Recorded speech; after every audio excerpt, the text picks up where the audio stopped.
Assalamualaikum warahmatullahi wabarakatuh. Kami dari kelompok 7 akan mempresentasikan hasil diskusi kami, yaitu tentang sistem moneter dan proses penciptaan uang. Izin memperkenalkan diri, saya Reza Swastika Andini sebagai moderator dan pemateri kedua, dan ada rekan saya Rian Pratama sebagai pemateri pertama, dan terakhir Bunga Novianti sebagai pemateri ketiga. Baik, langsung saja kepada pemateri. Saya persilakan untuk dapat menjelaskan materinya. Assalamualaikum warahmatullahi wabarakatuh. Perkenalkan, nama saya Rian Pratama. Di sini saya akan menjelaskan materi pada bab yang kelima, yaitu bagian A, Bank Sentral dan Sistem Perbankan, dan bagian B, proses penciptaan uang dan faktor-faktor yang menentukan jumlah uang yang beredar. Baik, yang bagian A, konsep kelembagaan sentral. Keberadaan Bank Sentral yang merupakan salah satu lembaga yang cukup strategis bagi perekonomian suatu negara, mengalami evolusi yang cukup panjang, baik secara historis maupun secara konsepsi. Awal perkembangan kelembagaan bank sentral terjadi pada pertengahan abad ke-17 dengan didirikannya bank di Swedia dan di Inggris yang kemudian menjadi bank sentral di negara tersebut.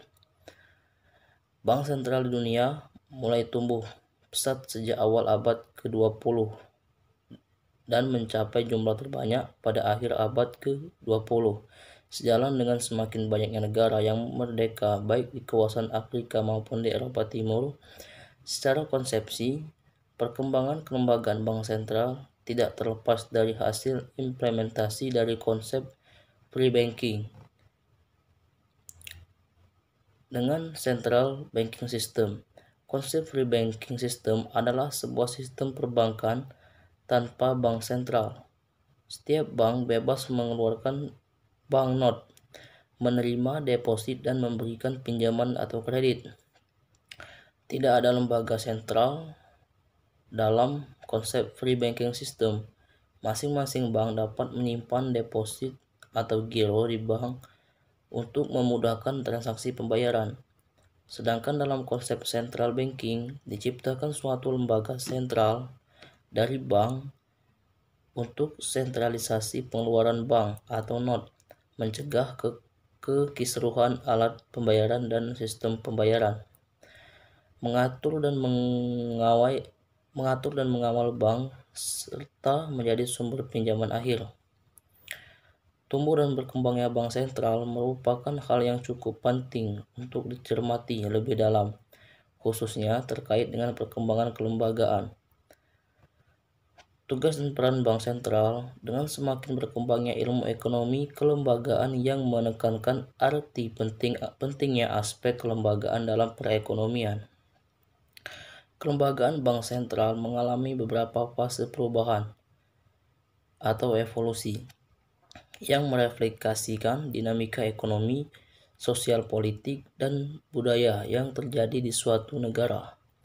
Bahkan fenomena yang cukup menarik adalah terdirinya bank sentral di Eropa, yang merupakan bank sentral dari gabungan negara-negara Eropa untuk menggunakan mata uang tunggal yaitu euro. Oleh karena itu, kelembagaan, tujuan, tugas, dan peran bank sentral juga mengalami penyesuaian seiring dengan perkembangan ekonomi, sosial, dan politik yang terjadi di masing-masing negara. Berbagai perubahan yang terjadi sebagaimana tersebut di atas menunjukkan bahwa bank sentral merupakan lembaga yang memegang peranan yang cukup penting dalam perekonomian. Pada umumnya, kontribusi terpenting dari bank sentral dalam perekonomian adalah di bidang moneter, perbankan, dan yang paling konvensional adalah di bidang sistem pembayaran suatu negara atau kawasan. Salah satu konsepsi atau landasan mengapa bank sentral sebagai suatu lembaga menjadi demikian penting bagi perekonomian suatu negara atau kawasan antara lain dikarenakan bank sentral secara konsepsi merupakan suatu lembaga yang berada pada posisi sentral atau berada di tengah dari berbagai pihak atau lembaga yang kepentingan di bidang perekonomian. Lembaga ini dikembangkan karena munculnya kebutuhan adanya lembaga publik yang non-kompetitif dan non-profit. Sebagai suatu lembaga yang berada di posisi sentral, Bank Sentral merupakan lembaga yang diharapkan untuk bertindak netral. Artinya, Bank Sentral harus mengedepankan kepentingan publik, tidak bertindak untuk kepentingan salah satu pihak yang terlibat dalam suatu perekonomian, seperti pelaku usaha, konglomerat, atau kepentingan tertentu pemerintah untuk mempertahankan kekuasaannya. Bank Sentral sebagai lembaga sentral ditugaskan untuk mengambil kebijakan dan melakukan tindakan yang memihak pada kepentingan pemegang kedaulatan negara, yaitu mencapai diri mewujudkan kesejahteraan masyarakat suatu negara atau kawasan. Untuk memahami bagaimana strategisnya peran Bank Sentral dalam perekonomian, dapat kita amati bagaimana situasi yang terjadi di Amerika Serikat pada saat terjadinya serangan pada menara kembar World Trade. Selanjutnya, Bank Sentral sebagai hegemonik. Secara kelembagaan, Bank Sentral dapat dikategorikan sebagai lembaga hegemonik karena lembaga tersebut memiliki kewenangan atau otoritas tertentu pada suatu wilayah tertentu. Dalam hal ini, kewenangan yang dimiliki oleh Bank Sentral adalah kewenangan untuk menerbitkan, mengatur, dan memelihara kestabilan mata uang dalam suatu wilayah tertentu. Sistem perbankan ini, pengakuan atas kewenangan ini adalah bersifat mengikat. Adapun sifat mengikatnya dapat disebabkan oleh undang-undang atau karena pengakuan secara sukarela. Pengakuan publik terhadap hegemonik kelembagaan bank sentral di suatu negara pada umumnya didasarkan pada adanya ketentuan undang-undang yang mengikat warga atau masyarakat suatu negara atau kawasan. Penggunaan mata uang euro di kawasan Eropa misalnya adalah berlaku dan mengikat warga negara di beberapa negara karena adanya penetapan undang-undang. Kondisi tersebut dapat menjadi contoh pengakuan hegemoni terhadap bank sentral di Eropa oleh masyarakat ekonomi Eropa karena adanya penetapan undang-undang. Evolusi kelembagaan bank sentral. Kelembagaan bank sentral juga mengalami tahap perkembangan, mengikat perkembangan perekonomian dan sosial politik dari suatu negara. Secara umum, bentuk dan ukuran kelembagaan bank sentral yang ada saat ini merupakan hasil evolusi kelembagaan bank sentral sebagai bentuk penyesuaian lembaga terhadap perkembangan yang terjadi di lingkungannya, khususnya perekonomian politik, ekonomi, sosial, budaya, dan perkembangan ilmu ekonomi.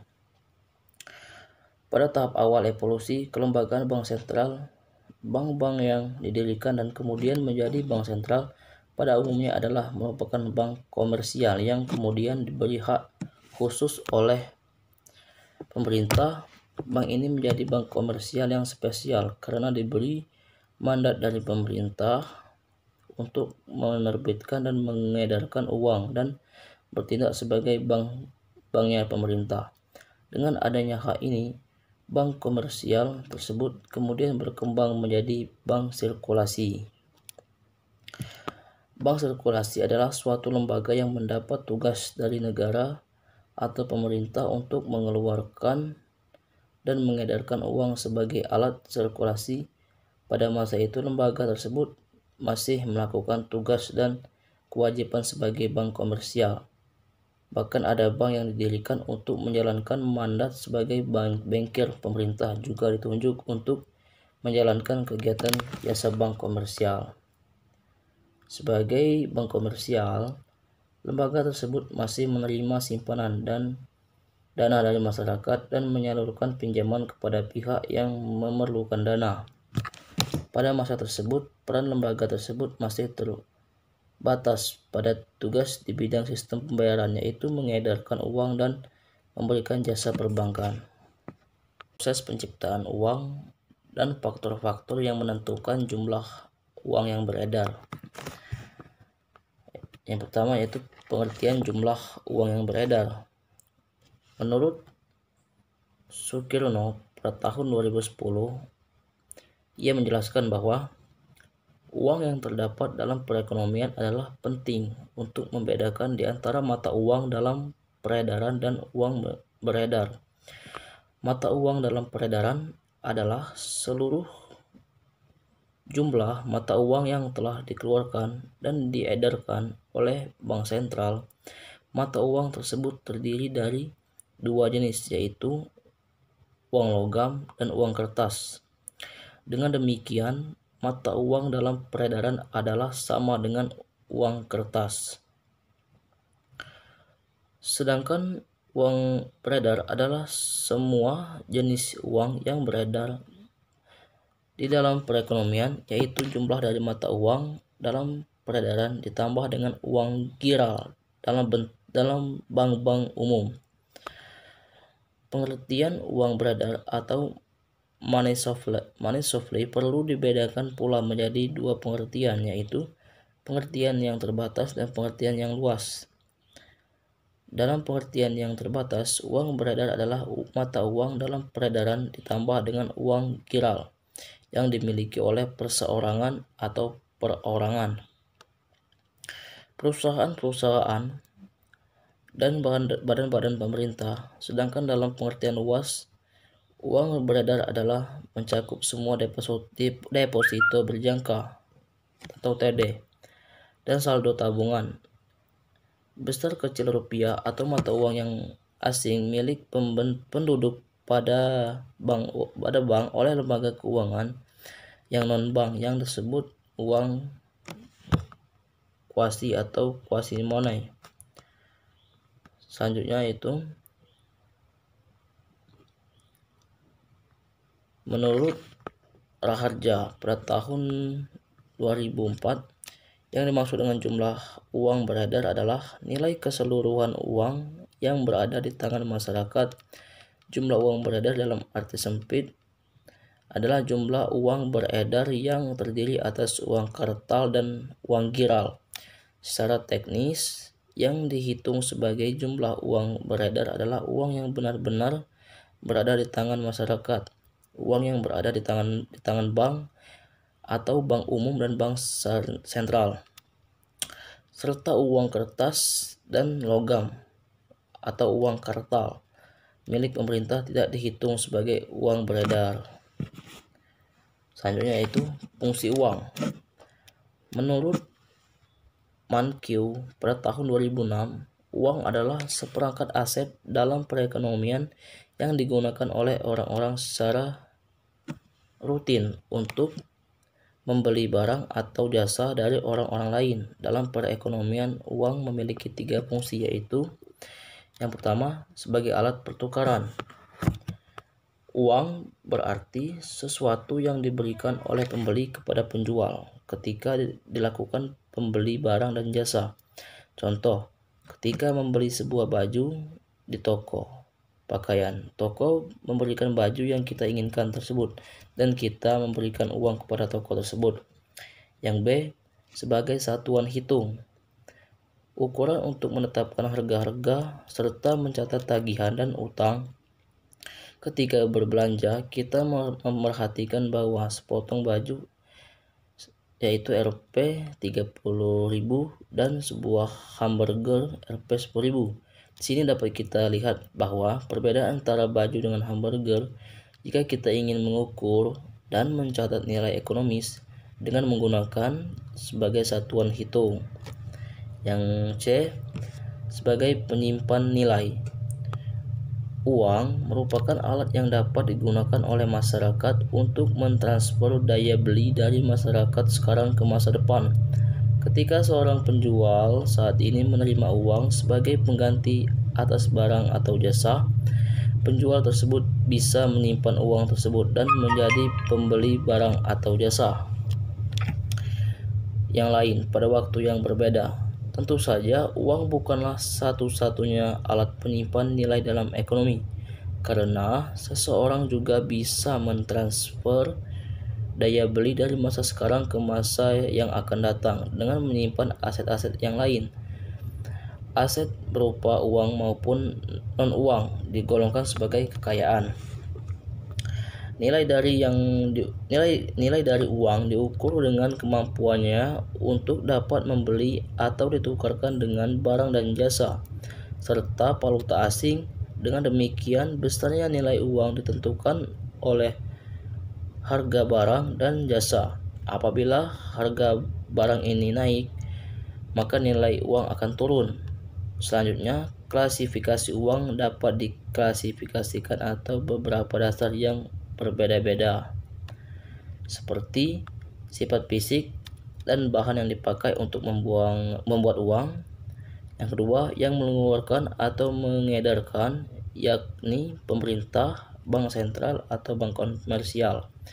Yang ketiga, hubungan antara nilai uang sebagai uang dengan nilai uang sebagai barang. Selanjutnya yaitu faktor-faktor yang mempengaruhi jumlah uang beredar. Menurut Mopirin pada tahun 2009, faktor yang mempengaruhi jumlah uang yang beredar adalah inflasi. Jumlah uang beredar sangat ditentukan oleh tingkat outputnya. Ia kemudian mengembangkan sebuah persamaan yang tuliskan sebagai berikut: MXP sama dengan VXY. Di mana M adalah jumlah uang beredar, V adalah kecepatan peredaran uang, dan P adalah tingkat harga, dan Y adalah PDB real. Jadi apabila PDB nominal V dikali XY adalah setahun adalah 5 triliun, kesempatan uang adalah 5, maka jumlah uang beredar adalah 1 triliun rupiah. Temuan ini kemudian dikembangkan lebih lanjut dan dianalisa oleh para ekonomi klasik yang kemudian memunculkan sebuah teori yang bernama teori kuantitas uang. Saat menjelaskan hubungan antara jumlah yang beredar dengan inflasi, teori ini menyatakan bahwa pergerakan harga inflasi hanya disebabkan oleh perubahan uang beredar semata. Selanjutnya yaitu peralatan kebijakan moneter. Alat kebijakan moneter. Kebijakan moneter merupakan salah satu faktor yang dapat mempengaruhi kegiatan ekonomi. Banyak faktor lain yang dapat mempengaruhi kegiatan ekonomi, namun di luar pengawasan pemerintah. Kebijaksanaan moneter merupakan faktor yang dapat diawasi pemerintah sehingga dengan demikian dapat dipakai untuk mencapai sasaran pembangunan ekonomi. Di samping itu, kebijakan ini sangat besar pengaruhnya bagi kemajuan perdagangan, industri, keuangan, kesempatan kerja, dan lain-lain yang berkaitan dengan pola kebijakan ekonomi pada umumnya. Untuk mendorong pertumbuhan dan perkembangan ekonomi, kebijakan moneter sangat penting dalam pembentukan tabungan sebagai sumber pembiayaan pembangunan. Kebijakan moneter merupakan tindakan yang dilakukan oleh otoritas moneter untuk mempengaruhi jumlah uang beredar dan pengendalian dan tingkat kredit yang nantinya akan mempengaruhi kegiatan ekonomi masyarakat. Sebagai alat kebijakan moneter terdiri dari pengendalian kredit umum yang terdiri dari 3 jenis, yaitu Reserve Requirement Policy, Open Market Operation, dan Rediscount Rate Policy. Yang kedua, kebijakan lainnya adalah pengendalian kredit selektif dan moral suasion. Lalu yang D, tujuan dan sasaran kebijakan moneter. Tujuan kebijakan moneter yang pertama, stabilitas ekonomi. Stabilitas ekonomi adalah suatu keadaan di mana pertumbuhan ekonomi berlangsung secara terkendali dan berkelanjutan. Artinya, pertumbuhan arus barang atau jasa dan arus uang berjalan seimbang. Yang kedua, kesempatan kerja. Kesempatan kerja akan meningkat bila produksi meningkat. Peningkatan produksi biasanya diikuti dengan perbaikan nasib para karyawan, ditinjau dari segi upah maupun keselamatan kerja. Perbaikan upah dan keselamatan kerja akan meningkatkan taraf hidup karyawan dan pada akhirnya kemakmuran dapat tercapai. Yang ketiga, kestabilan harga. Kestabilan harga ditandai dengan stabilitas harga barang dari waktu ke waktu. Harga stabil menyebabkan masyarakat percaya bahwa membeli barang pada tingkat harga sekarang sama dengan tingkat harga yang akan datang, atau daya beli uang dari waktu ke waktu adalah sama. Dan yang keempat, neraca pembayaran internasional. Neraca pembayaran dapat dikatakan dalam keadaan seimbang apabila jumlah nilai barang yang diekspor sama dengan nilai barang yang diimpor. Untuk mendapatkan neraca pembayaran yang seimbang, pemerintah sering menjalankan kebijakan moneter. Contohnya adalah dengan cara melakukan devaluasi. Yang kelima, menjaga stabilitas dan pertumbuhan ekonomi. Menjaga stabilitas harga dari banyaknya jumlah uang yang beredar, meningkatkan kesempatan kerja, memperbaiki posisi neraca perdagangan dan neraca pembayaran jika negara mendevaluasi mata uang rupiah ke mata uang asing. Lalu, sasaran kebijakan moneter. Dalam pelaksanaannya, Bank Indonesia memiliki kewenangan untuk melakukan kebijakan moneter melalui penetapan sasaran-sasaran moneter seperti uang beredar atau suku bunga, dengan tujuan utama menjaga sasaran laju inflasi yang ditetapkan oleh pemerintah. Secara operasional, pengendalian sasaran-sasaran moneter tersebut menggunakan instrumen-instrumen, antara lain operasional pasar terbuka di pasar uang, baik rupiah maupun valuta asing. Yang kedua, penetapan tingkat diskonto. Yang ketiga, penetapan cadangan wajib minimum. Dan yang terakhir, pengaturan kredit atau pembiayaan. Baik, saya di sini akan melanjutkan presentasi tentang regulasi sistem keuangan dan kebijakan moneter di Indonesia. BI atau Bank Indonesia berusaha menjaga stabilitas sistem keuangan, salah satunya melalui kebijakan dan regulasi yang mendukung pemulihan sekaligus mendorong pertumbuhan ekonomi domestik. Bank sentral secara konsisten menempuh bauran kebijakan moneter, kebijakan makroprudensial, dan kebijakan sistem pembayaran serta pengelolaan uang rupiah untuk menjaga stabilitas ekonomi, makro, dan sistem keuangan. Bank sentral juga terus mendorong reformasi struktural melalui berbagai kebijakan guna meningkatkan efisiensi perekonomian nasional. BI mempertahankan kebijakan sistem pembayaran, pengelolaan utang rupiah, pendalaman pasar keuangan dan ekonomi, dan keuangan syariah. Kebijakan sistem pembayaran sendiri diarahkan untuk membentuk ekosistem non-tunai yang saling terhubung, terjangkau, inovatif, kompetitif, serta melindungi penggunaan melalui gerbang pembayaran nasional (GPN), elektronifikasi dengan program pemerintah serta penerapan atau bagi pelaku teknologi finansial. Sebagai otoritas moneter, perbankan dan sistem pembayaran, tugas utama Bank Indonesia tidak hanya menjaga stabilitas moneter, namun juga stabilitas sistem keuangan, perbankan, dan sistem pembayaran. Keberhasilan Bank Indonesia dalam menjaga stabilitas moneter tanpa diikuti oleh stabilitas sistem keuangan tidak akan banyak artinya dalam mendukung pertumbuhan ekonomi yang berkelanjutan. Stabilitas moneter dan stabilitas keuangan ibarat dua sisi mata uang yang tidak dapat dipisahkan. Kebijakan moneter memiliki dampak yang signifikan terhadap stabilitas keuangan, begitu pula sebaliknya. Stabilitas keuangan merupakan pilar yang mendasari efektivitas kebijakan moneter. Sistem keuangan merupakan salah satu alur transmisi kebijakan moneter yang dapat berjalan secara normal. Sebaliknya, ketidakstabilan moneter secara fundamental akan mempengaruhi stabilitas sistem keuangan akibat tidak efektifnya fungsi sistem keuangan. Terima kasih. Sekian materi yang dapat kami sampaikan, lebih dan kurangnya kami mohon maaf. Terima kasih. Wassalamualaikum warahmatullahi wabarakatuh.